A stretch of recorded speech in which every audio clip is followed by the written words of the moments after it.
फरासत अली शाह साहब हमारे साथ मौजूद हैं, जमात इस्लामी के सीनियर रहनुमा है। बहुत शुक्रिया फरासत साहब, प्रोग्राम के लिए आपने वक्त निकाला। आपका शुक्रिया बुलाने के लिए। अस्सलाम वालेकुम। Most welcome sir. अब हाफिज़ साहब ये कह रहे हैं कि जब तक अमली तौर पर इक़दाम नज़र नहीं आएंगे उस वक्त तक ये धरना नहीं ख़त्म होगा। तो ये जो अभी मौखर हुआ है, ये कितने टाइम के लिए मौखर हुआ है, इसकी क्या वजूहत हैं? क्या हुकूमत की इंटेंशन और विल पर हाफिज़ साहब ने यकीन कर लिया है? आपके जवाब में ही आपके सवाल का जवाब है, और जो हाफिज़ साहब का कमेंट आपने भी किया, उन्होंने कहा था कि जब तक एक रोड मैप हमें नहीं मिलेगा। रोड मैप हमें मिल गया है, और रोड मैप देने में ही कुछ थोड़ी सी पसोपेश थी पहली 4 मीटिंग्स में, लेकिन कल की तकरीर अगर आपने सुनी हो हाफिज़ साहब की, उसमें उन्होंने वाज़े कर दिया था कि अब हम नहीं जा रहे मुज़ाकरात के लिए, उनको आना है यहाँ पे, और जब वो आएंगे तो शायद ये आखिरी मुज़ाकरात होंगे। अगर इसमें कामयाबी नहीं हुई, जो उनकी पसोपेश थी वो अगर नहीं ख़त्म होती, तो फिर ये मुज़ाकरात ख़त्म हो जाएंगे, और फिर जो भी राह हमें लेनी होगी वो लेंगे। बिल्कुल वजाहत से ये बात कह दी थी।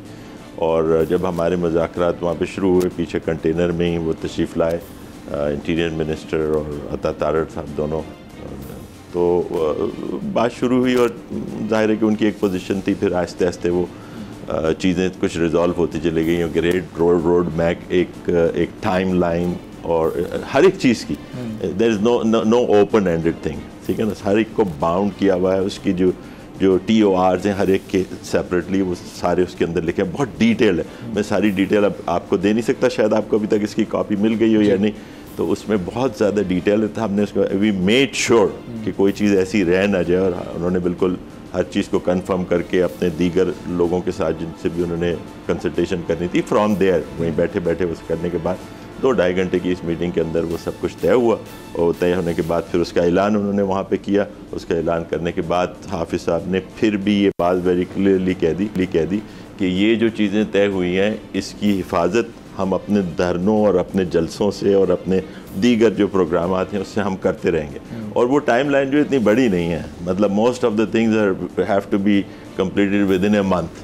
और उस मंथ के अंदर भी जो उसकी निगरानी होगी, एक तो बाहर से निगरानी होगी जो इन तरीक़ों से की जाएगी, दूसरी उसकी निगरानी इस तरह होगी, वो भी मैकेनिज़्म लिखा हुआ है कि इसके अंदर जो कमेटी है, जो लोग उसके अंदर इन्वॉल्व होंगे टास्क के लिए, उसकी हमारे साथ जो भी रिप्रेजेंटेटिव जमात इस्लामी की तरफ से होंगे उसके साथ फ्रीक्वेंट मीटिंग्स होंगी, ताकि इसकी प्रोग्रेस को इंश्योर कराया जा सके। और अगर प्रोग्रेस होती हुई हमें नज़र नहीं आएगी तो इसी तरह जो है वो नवारा तल्ख तरमीज़न जुज़ौक़ नग़मा कामयाबी, अगर नहीं होगा तो फिर वो। अब इसका गारंटर कौन है? इटसेल्फ हुकूमत और जमात इस्लामी ही इसको गारंटी कर रहे हैं कि हाँ इस पर अमल दरामद भी होगा, या कोई तीसरा फरीक ऐसा है कि जिसने गारंटी ली हो कि हाँ जी हुकूमत आपसे वादा कर रही है तो अपना वादा पूरा भी करेगी? नहीं, हम देखें ना, हुकूमत के एक बहुत अहम वज़रा वहाँ पर मौजूद थे, और डेफिनेटली उन्होंने ये बात कन्फर्म की थी, और कि ये वज़ीर आज़म की आशीर्वाद से और उनके उन कंसेंसस से और उनकी हिदायत के मुताबिक ही ये सब कुछ हो रहा है। और फिर वो और जिनसे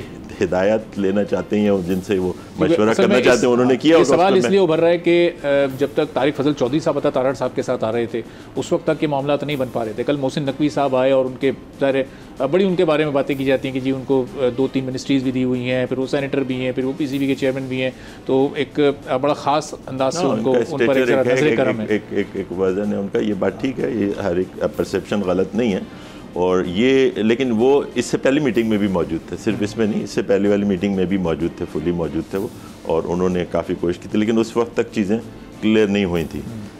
कल की मीटिंग में ही जाके चीज़ें क्लियर हुई, जैसे वो पसोपेश वो कर रहे थे, क्योंकि हमने फिर एक स्टैंड ले लिया था। हमने कहा कि ये तो हम किए बगैर जाएंगे नहीं, we can not leave the things open ended. और इसमें अब इसके आप डिटेल देखें ना तो कोई ऐसी चीज़ें इसके अंदर अप्रूव हुई है जिसका पहले कोई तस्वर पाकिस्तान में नहीं था। मिसाल के तौर पर जागीरदारों पर टैक्स लगाने के लिए हुकूमत ने आमादगी ज़ाहिर की है कि गो के ये प्रोविंशियल सब्जेक्ट है, but we will engage them. और उसको हमने बताया, और उनसे जब बात हो रही थी कि भाई वो तो प्रोविंशियल सब्जेक्ट है, तो प्रोविंसेस को इंगेज कीजिए। वो इतने कम पैसे अगर इस मद में जो एग्रीकल्चर इनकम टैक्स की बात हो रही है, एग्रीकल्चर इनकम टैक्स उसमें जमा करते हैं, वो क्यों करते हैं? इतने बड़े बड़े जागीरदार हैं जिनकी ज़मीनें जो हैं वो जद्दी पुश्ती अंग्रेज़ों के ज़माने की कुछ दी हुई वो चल रही हैं, तो उसके ऊपर क्या इनकम टैक्स उनके अंदर लाइफ स्टाइल तो देखें, और उसके साथ एक कंपेयर करें फॉर एग्जांपल सैलरीड क्लास के लाइफ स्टाइल का, तो वो हायर मिडिल क्लास या अपर क्लास के अंदर चला जाता है। तो वो उन्होंने कहा कि जो उसके ऊपर टैक्स है उस पर उन्होंने एग्रीमेंट किया और लिखी गई ये शर्त कि वो सूबों को एंगेज करेंगे और इस मेकैनिज़म को, और जाहिर है कि सूबों के साथ उनका लेन देन होता है, NFC award and all other things, somehow a mechanism have to be developed। लेकिन ये बहस तो शुरू हुई, ये बात तो शुरू हुई, वरना वो पूरी क्लास जो है वो टैक्स नेट से बिल्कुल बाहर थी, उनके बारे में कोई बात नहीं की। And you know the reasons कि ये जो फ्यूडल्स हैं दे आर जो क्या एक टर्म बड़ी यूज़ की जाती है ना, विनर्स, जो पोटेंशियल विनर्स होते हैं, क्या उसके पिछले PTI ने भी उनको बड़ा सराहा था कि जी उसके बगैर हम जीत नहीं सकते। इलेक्टेबल्स उनको कहते हैं। तो ये सारे वही लोग हैं। सब्सक्राइब करें और बेल दबाएं ताकि कोई खबर रह न जाए।